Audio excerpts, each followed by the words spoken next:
안녕하세요. 잔달입니다.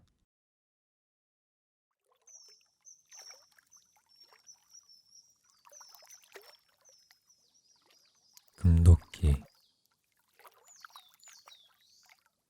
나무꾼 한 사람이 연못가에서 큰 나무를 베다가 번쩍 든 도끼를 놓쳐서 그 도끼가 연못물 속에 풍덩 들어가 버렸습니다. 한없이 깊은 연못 속에 들어갔으니까 다시 찾을 생각도 못하고 나무꾼은 그냥 연못가에 쓰러져서 탄식을 하고 있노라니까 어여쁜 물귀신이 나와서 무엇 때문에 탄식을 하느냐고 묻습니다. 그래, 도끼 잃어버린 말을 하니까 염려 말게 내가 찾아다 줌세 하고 물속으로 들어가더니 한참 만에 번쩍번쩍하는 좋은 금도끼를 가지고 나와서 내게 이것이냐고 물으므로 나무꾼은 정직하게 아니라고 하였습니다. 그러니까 다시 들어가더니 한참 만에 이번에는 좋은 은도끼를 들고 나와서 이것이냐고 물었으므로 또 그것도 아니올시다 하였습니다. 그러니까 세 번째 또 들어가더니 한참 만에 이번에는 보통 쇠도끼를 가지고 나왔기 때문에 나무꾼은 그제야 예, 그것이 제 것이올시다 하였습니다. 그러니까 물귀신은 나무꾼의 마음이 정직한 것을 기특히 여기고 그 금도끼, 은도끼까지 모두 내주었습니다. 마음 정직한 나무꾼이 은도끼, 금도끼를 얻어서 수가 난 것을 보고 샘 잘 내는 친구 한 놈이 그 길로 자기 집 도끼를 들고 연못가로 뛰어가서 일부러 도끼를 연못물 속에 던져 넣었습니다. 이번에도 물귀신이 나와서 도끼를 잃어버렸단 말을 듣고 다시 들어가더니 번쩍번쩍하고 좋은 금도끼를 들고 나와서 내게 이것이냐 하였습니다. 예, 그것이 제 것이올시다 하고 두 손을 내밀었습니다. 그러나 어여쁜 물귀신은 눈을 크게 뜨고 예끼 못된 놈 하고 금도끼를 주지도 않고 그냥 물속으로 들어가 버렸습니다. 그래서 가지고 갔던 도끼만 잃어버리고 말았습니다.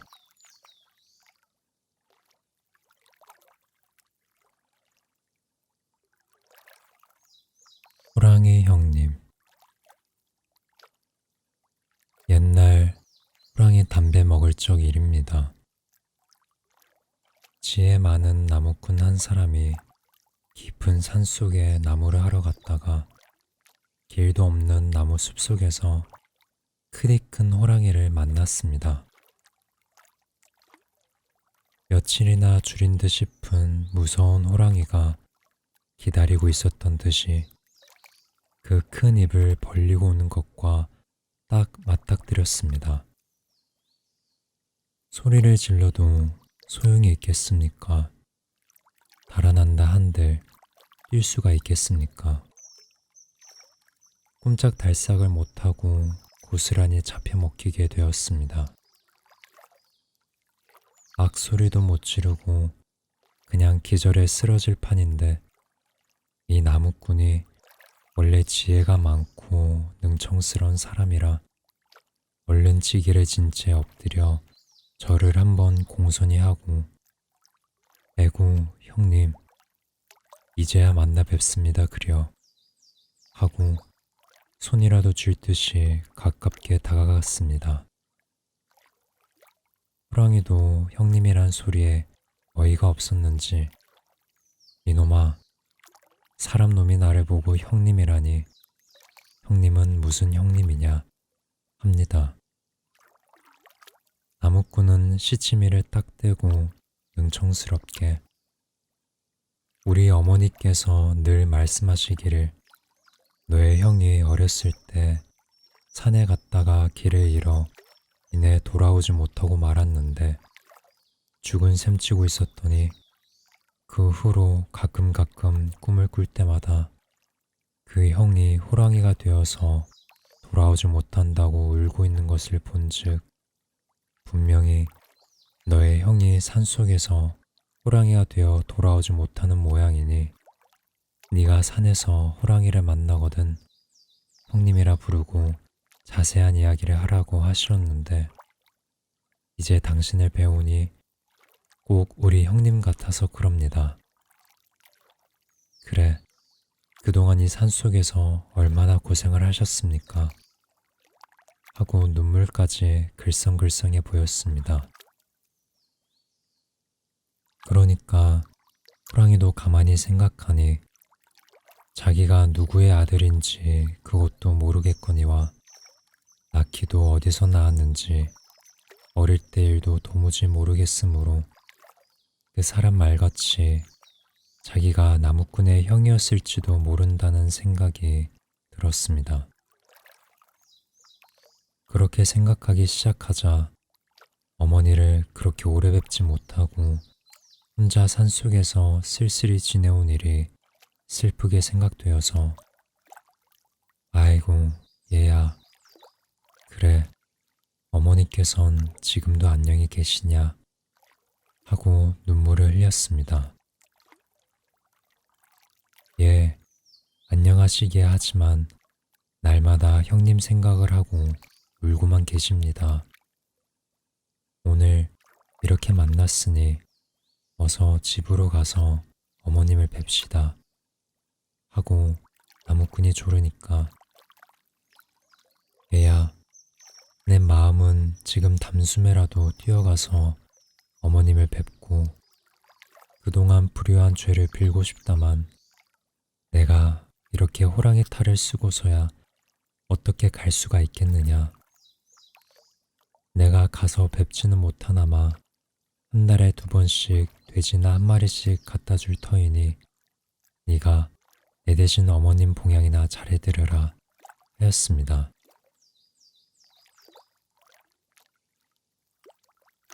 그래서 나무꾼은 죽을 것을 면해가지고 돌아와 있었더니 호랑이는 정말로 한 달에 2번씩 꼭 초하루와 보름날 밤에 뒷곁 울타리 안에 돼지를 1마리씩 놓고 가는 것이었습니다. 나무꾼은 그것이 밤사이에 호랑이가 어머님 봉양하느라고 잡아다 두고 가는 것인 줄을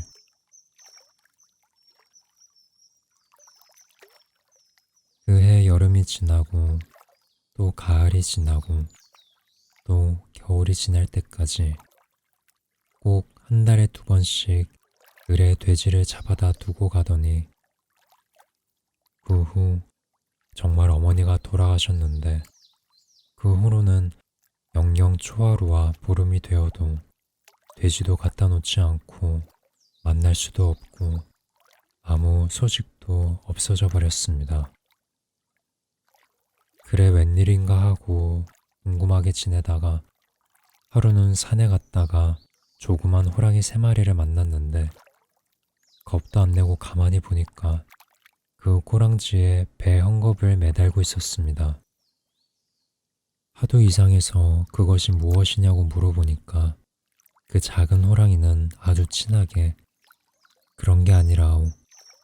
우리 할머니는 호랑이가 아니고 사람인데 그 할머니가 살아계실 때는 우리 아버지가 한 달에 2번씩 돼지를 잡아다 드리고 왔는데 그 할머니가 돌아가셨다는 말을 듣고 그날부터 우리 아버지는 굴밖에 나가지도 않고 먹을 것을 잡아오지도 않고 굴 속에만 꼭 들어앉아서 음식도 안 먹고 어머니, 어머니 하고 부르면서 울고만 계시다가 그만 병이 나서 돌아가셨답니다.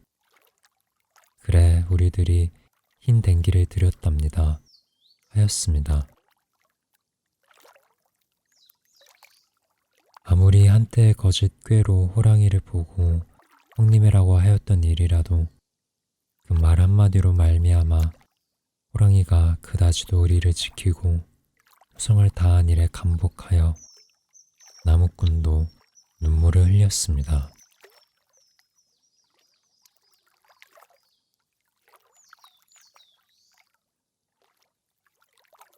꼬부랑 할머니. 환갑, 진갑 다 지나서 허리가 꼬부라진 꼬부랑 할머니가 꼬불꼬불 꼬부라진 꼬부랑 지팡이를 짚고 꼬부랑 고개를 올라갔습니다. 고개를 넘어가다가 똥이 마려우니까 다 쓰러져서 꼬부라진 꼬부랑 뒷간으로 기어 들어가서 똥을 누는데 꼬부랑 똥을 눕니다. 무엇? 꼬부랑 똥이 어디 있느냐고? 할머니의 허리가 꼬부라졌으니까 똥도 꼬부라져서 꼬부랑 똥이 나오겠지. 재미있지 않아요? 그래, 꼬부랑 고개 위에 꼬부랑 뒷간에서 꼬부랑 할머니가 꼬부랑 똥을 누는데 그때 마침 허리가 꼬부라진 꼬부랑 강아지가 뒷간 밑으로 들어와서 꼬부랑 똥을 먹습니다. 그러니까 꼬부랑 할머니가 그것을 보고 더러워서 꼬부랑 지팡이를 집어들고 꼬부랑 강아지의 꼬부랑 허리를 딱 때렸지요. 그러니까 꼬부랑 강아지가 꼬부랑 뒷간에서 꼬부랑 할머니의 꼬부랑 똥을 먹다가 꼬부랑 지팡이에 꼬부랑 허리를 얻어맞고 꼬부랑 깽깽 꼬부랑 깽깽 하면서 달아났습니다.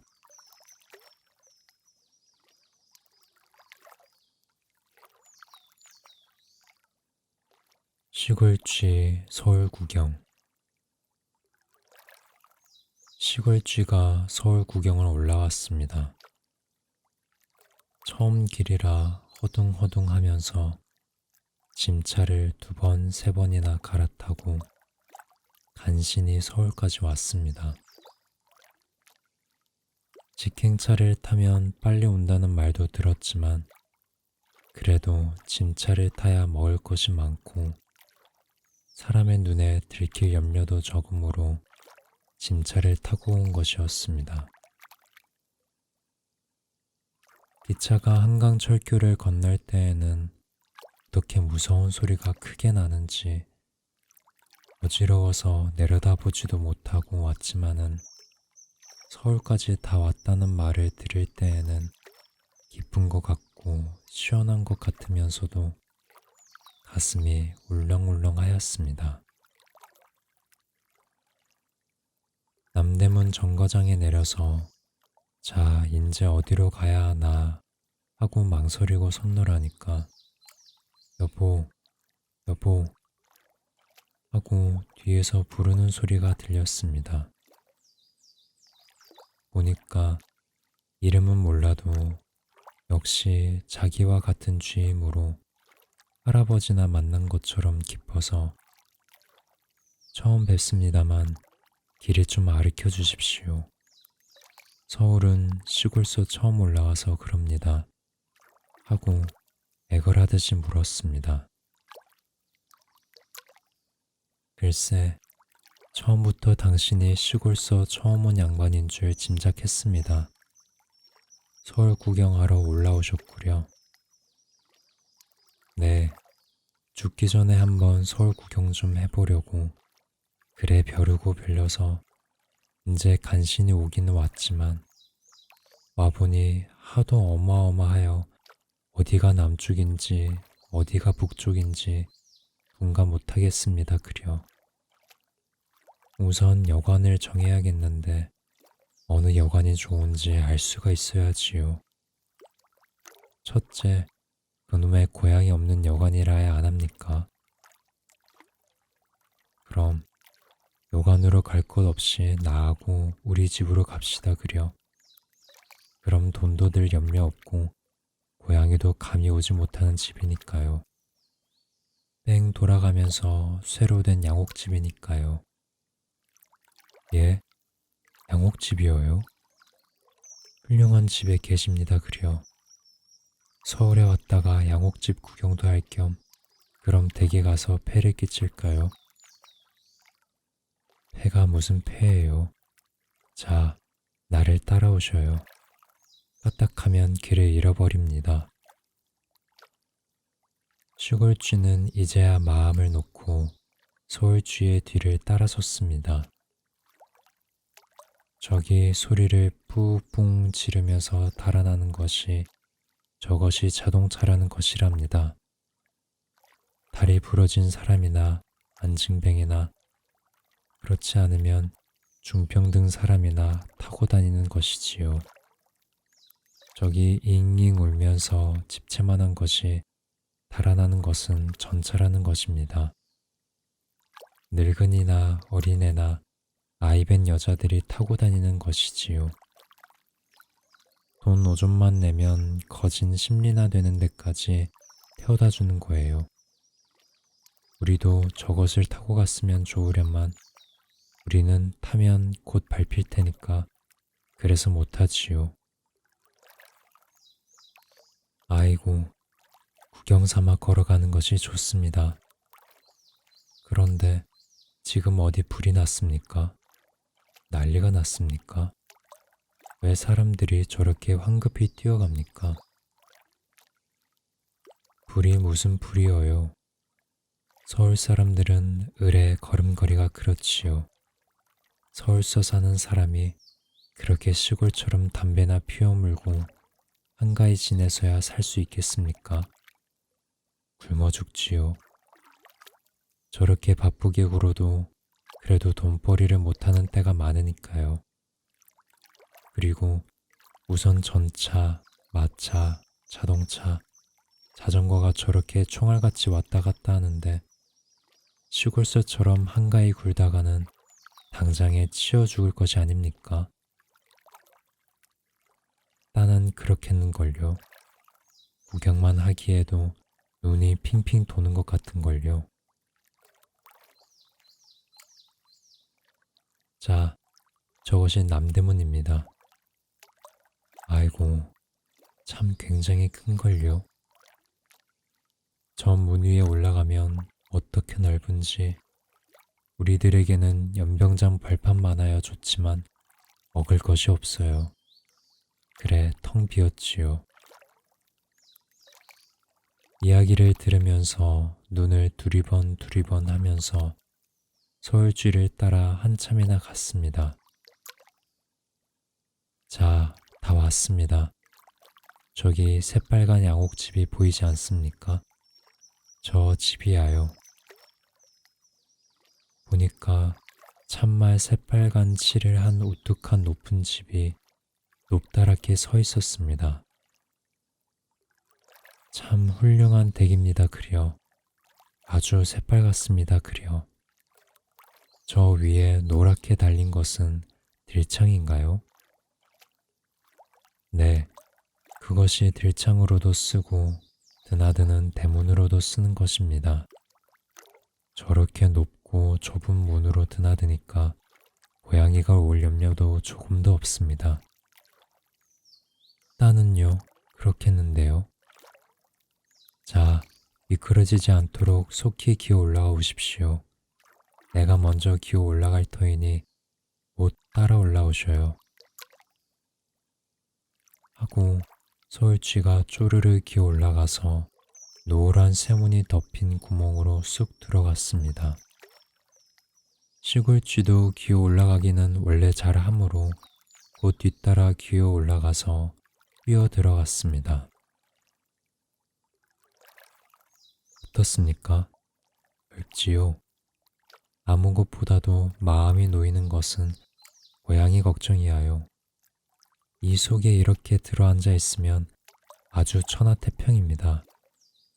자, 좀 편히 쉬십시오.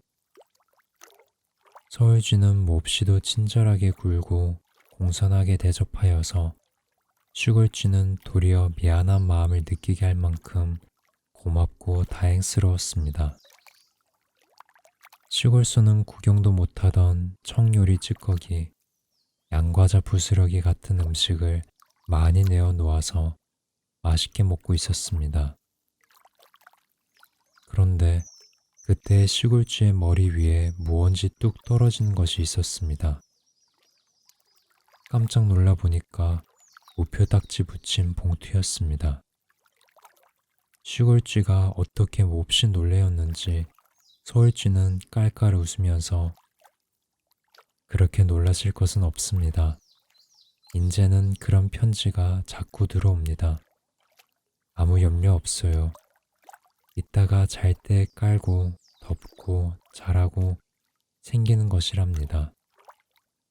잠든 후에도 밤이 깊어갈수록 춥지 말라고 자꾸자꾸 그런 것이 생겨서 두둑하게 덮어줍니다. 하고 지금 떨어진 그 편지 봉투를 깔고 앉으라고 시골쥐에게 주었습니다. 그리고 가끔가다 비가 몹시 오기나 하는 때에 먹을 것이 없으면 풀칠 많이 한 봉투를 뜯어먹기도 하지요.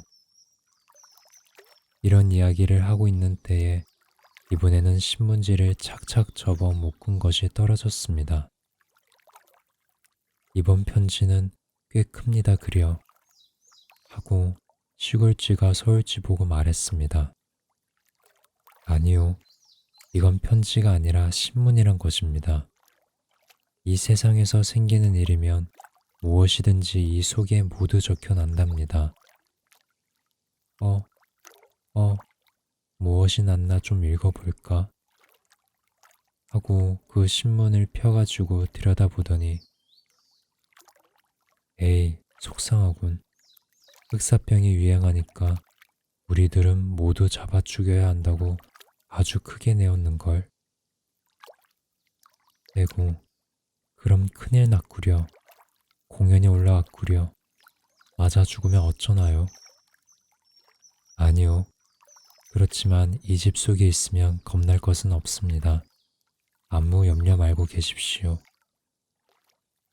시골쥐는 간신히 마음 놓고 편지를 깔고 신문지를 이불로 덮고 드러누워서 피곤한 판에 고단하게 잠이 들었습니다. 시골 손님이 잠자는 동안에 나는 나가서 먹을 양식을 얻어가지고 와야겠다 하고 서울쥐는 밖으로 나갔습니다. 한참 지난 후 밤이 차처로 밝아올 때였습니다. 째그럭째그럭 하고 머리맡에서 이상스러운 소리가 나므로 시골쥐는 신문지 이불 속에서 눈이 뜨여서 움찔하였습니다. 큰일 났지요. 벼랑간의 머리맡에 있는 누런 문이 밖으로 열리면서 커다란 손이 쑥 들어오더니 거기 있는 편지고 엽서고 신문지고 모두 휩쓸어 내가더니 문턱에서 굉장히 큰 가방 속에 몰아 넣었습니다. 신문지 밑에 웅크리고 있던 시골쥐도 그 통에 휩쓸려서 가방으로 들어가고 째걱하고 가방 문까지 잠겨버렸습니다. 어쩐 영문을 모르는 시골쥐는 이렇게 가방 속에 갇혀서 어디로 가는지 어떻게 되는지 겁도 나고 갑갑도 하여 입으로 각작각작 가방 가죽을 뜯어 물어떼어서 구멍을 뚫어놓고 그리고 얼굴을 쑥 내밀고 형편을 살펴보았습니다. 자기가 갇혀 있는 가방은 어떤 누런 모자 쓰고 누런 양복 입은 사람의 어깨에 메어져서 그의 공둥이에 매달려서 지금 어디론인지 자꾸 가는 중이었습니다. 아직도 이른 새벽이건만 서울 남대문 안은 퍽 복잡하였습니다. 전차가 잉잉 하면서 달아나고 인력거가 이 길 저 길로 곤두박질해 다니고 자전거가 따르릉 따르릉 하고 달아나고 마차 끄는 말까지 아무 일 없는 강아지까지 급급히 뛰어가고 뛰어오고 하였습니다. 대체 서울이란 굉장히 크고 좋기는 하지만 굉장히 바쁘게 다니는 곳이다. 그 시골쥐가 생각할 때에 어느덧 자기를 메고 가는 누런 양복쟁이는 어느 커다란, 이번이야말로 남대문 정거장 같이 큰 벽돌집 뒷문으로 쑥 들어갔습니다. 들어가서는 마치 더러운 북더기를 버리듯이 가방에 가지고 온 편지들을 커다란 채롱 속에 쏟았습니다. 이크, 쥐야, 쥐다. 쥐가 우편 가방에서 나왔다. 하고 누런 양복쟁이가 소리를 지르니까 여러 10명 되는 사무원들이 어디 하고 우르르 몰려와서 시골쥐를 잡으려고 소동을 하였습니다. 그러나 시골쥐는 잡히지 않고 간신히 도망하여 마루 밑에 숨었습니다. 아, 서울은 무섭다. 무서운 곳이다. 서울쥐들은 친절하지만 양옥집도 무섭고 흑사병도 무섭다. 가방 구멍으로 내다보고 서울 구경을 꾀한 셈이니 인제는 달아나야겠다. 어서 달아나야겠다. 하고 그날로 곧 시골로 내려갔습니다.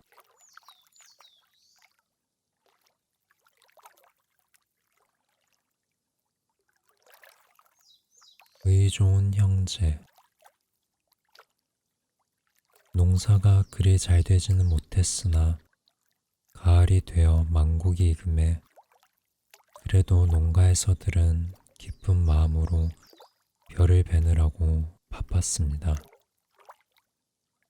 성칠이도 동네 사람들의 조력을 얻어가지고 자기 논에 벼를 베어서 논두덕에 널어두었습니다. 며칠간 햇볕에 말려서 걷어들일 작정이었습니다. 나는 딸리는 식구가 없으니까 염려 없지만은 형님은 식구가 많아서 금년같이 풍년들지 못한 해에는 지내시기가 곤란하실 터인데 하루는 이런 생각이 나서 뭐냐 그냥 갖다 드리면 받지 않으실 것이니까 밤중에 넌지시 내 논의 벼를 옮겨다가 형님 논두렁에 더 놓아드려야겠다 하고 그날 밤에 형님도 동리 사람도 다 잠들기를 기다려서 넌지시 지게를 지고 나가서 자기 논두렁의 벼를 여러 차례 옮겨다가 형님네 논두렁에 보태 놓아두고 돌아왔습니다. 그러나 이상한 일입니다. 이튿날 나가본즉 훨씬 적어졌을 자기 논두렁의 벼는 조금도 적어지지 않고 전에 있던 그대로 있습니다.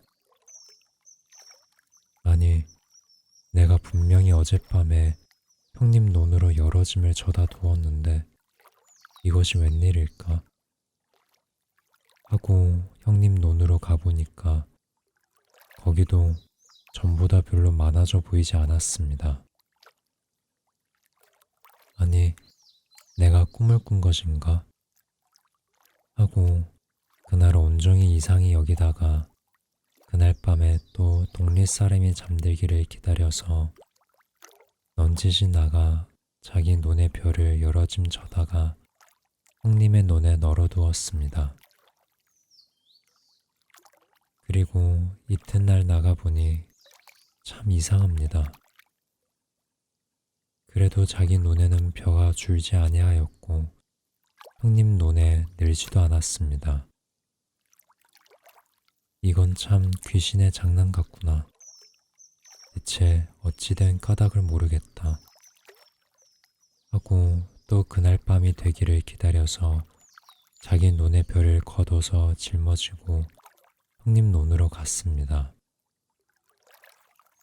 마침 그날은 날이 흐리어 별 하나도 없어서 몹시 캄캄하므로 구렁에 빠지지 않으려고 길바닥만 보면서 가는데 저편에서 무언지 시커먼 것이 이쪽으로 마주 오므로 깜짝 놀라서 발을 멈추고 우뚝 섰습니다.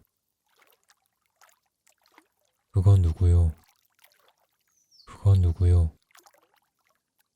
둘이 맞닥뜨리자 양쪽에서 똑같이 이렇게 묻고 보니까 저편에서 오는 것은 형님이었습니다. 형님 역시 동생 생각을 하고 밤에 넌지시 나와서 자기 눈의 별을 여러 짐 져다가 동생의 눈에 놓아주었더니 이튿날 보니까 자기 벼가 적어지지도 않고 동생의 벼가 늘지도 않았으므로 이상히 여겨 밤마다 넘짓이 옮기다가 이날은 공교롭게 둘이 맞닥뜨린 것이었습니다. 그리하여 형제는 서로 저편의 뜻을 감사해받기 위하여 날마다 옮겨 나르던 별을 서로 교환하며 먹었습니다.